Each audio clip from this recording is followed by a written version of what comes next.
All right. So, wrapping up the week here, working on some electrical diagnostics. And I've come across something kind of interesting, a problem that shouldn't be a problem, but it is, and I figured I would share it. So, when we do electrical diagnostic work, we use some software that gives us, the description of the circuit and a flow chart. And for those who don't know what a flow chart is, it's a yes or no thing. Does it do this? Yes or no. If it does, you go to step 2. If it doesn't, you go to step 3, etc., etc. So this Silverado I'm working on, AC issue. It had a bad condenser. Put a condenser in it. We got no control going to the, you command AC on, it doesn't work, and there's no control going to the AC compressor. So we get into, there's no codes or anything, and which leads us into some symptom related diagnostics, and we do some fuse checks and things like that, like we normally do. But I get into this software. First thing I want to do is I want to know how that circuit operates. So this is what makes the difference between, I always say, like, anybody can wrench, anybody can work on a car, you can repair a car, enough practice, but understanding the electrical is a little bit different situation. And this is a pretty simple circuit, but there's a special kind of problem here that I'll show you in a second. But so we can go through this circuit system description, and it tells us exactly how that circuit should work. And from there we go down into circuit and system testing. So, and this is pretty straightforward, but this step that we get into here, where it says verify a test lamp illuminates between the ignition circuit terminal 86 and ground. Okay, and what we're doing is we're testing the relayed circuits for the AC compressor. Okay. And when we go in and look and see how this thing is wired, this is the underhood fuse box. Here's your relay. Okay. And basically what it's telling us is to test for voltage here at pin 86, right? Well, there's a problem with that, because pin 86 goes down and over here to the ECM, and we can't see it here, but when we pull up the pin out for the ECM, look at the diagram, this pin 86 is this 459 circuit here, and you see that? That's a ground. So basically, you're not going to get power from here. It's not going to happen. This ground, if you know anything about relays, is the trigger for this relay. Basically, when the AC is requested on, the ECM sends a ground signal, boom, to here, and it triggers the relay on to turn your AC compressor on. So this is the first time I've run into this, but they've actually got this 85 is our ignition. Okay, now let's go back to this one more time. Verify that a test lamp illuminates between the ignition circuit terminal 86. Ignition circuit terminal. Okay, 86 and ground.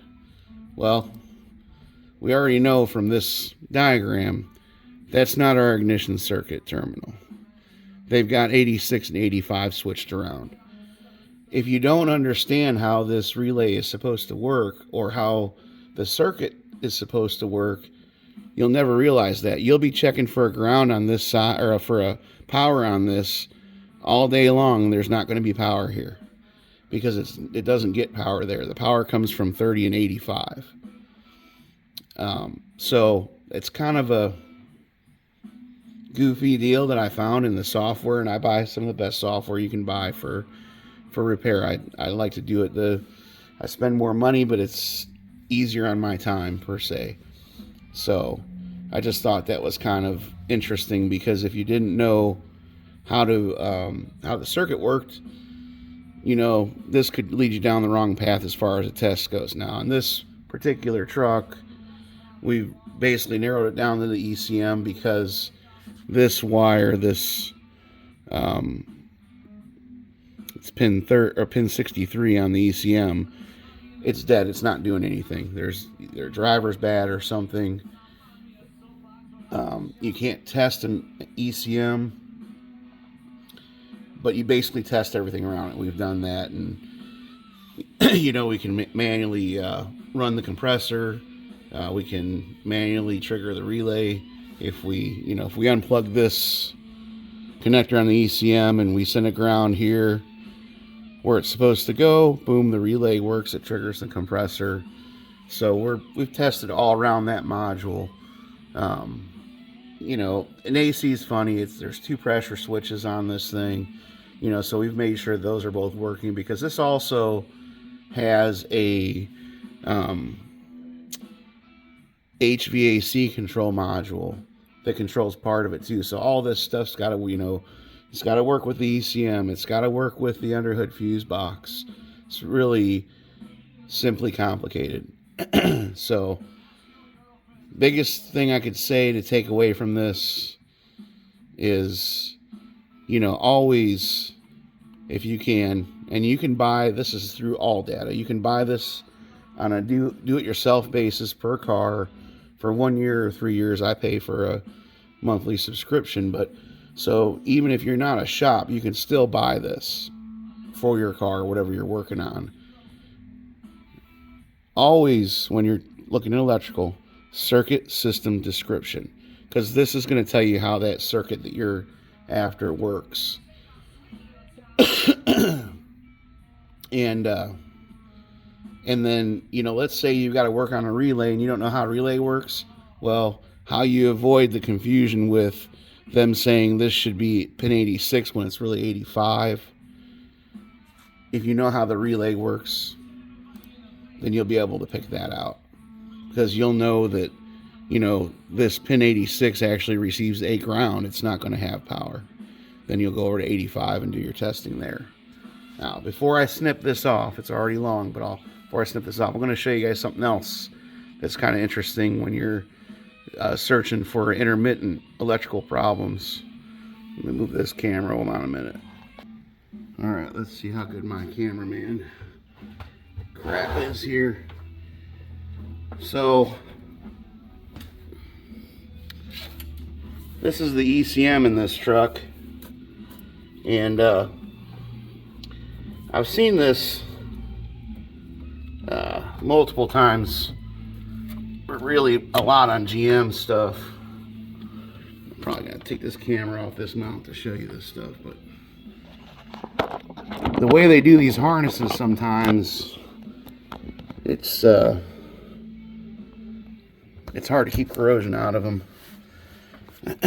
So I've got the back of this harness, the clip that holds it off of it, and GM's real bad, especially on these.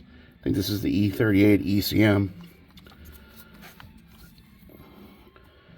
See how you got this plastic here with without any protection. There's like a sharp edge here, and I don't know if you can see it, but a couple of these guys, I think it's more on the other side. See, normally there's a hard plastic here too. Let's see. Yeah, right here. See these lines and those wires? That's not just dirt, that's an actual groove that's worn in that wire from this plastic that goes over the top here. And it'll happen on the bottom too. And I've seen it where, and I've seen this on it, man, it caused some crazy shit on a power feed for a TCM or an ECM, and it'll actually wear through the insulation and corrode the wire on the inside. I mean, I had one here one time that I had to drive it about 30 times before it would actually do it. And that was actually the problem, was there was a power wire that was, you know, that had cut through the insulation. It's kind of blurring out, but you can see them right there. So before I put this back together, I'm going to take the zip tie off, and I'll wrap this harness a little bit better to protect it from this hard plastic. It's a common thing I've seen on GMs a few times. So there's your free tip for the day. See you guys.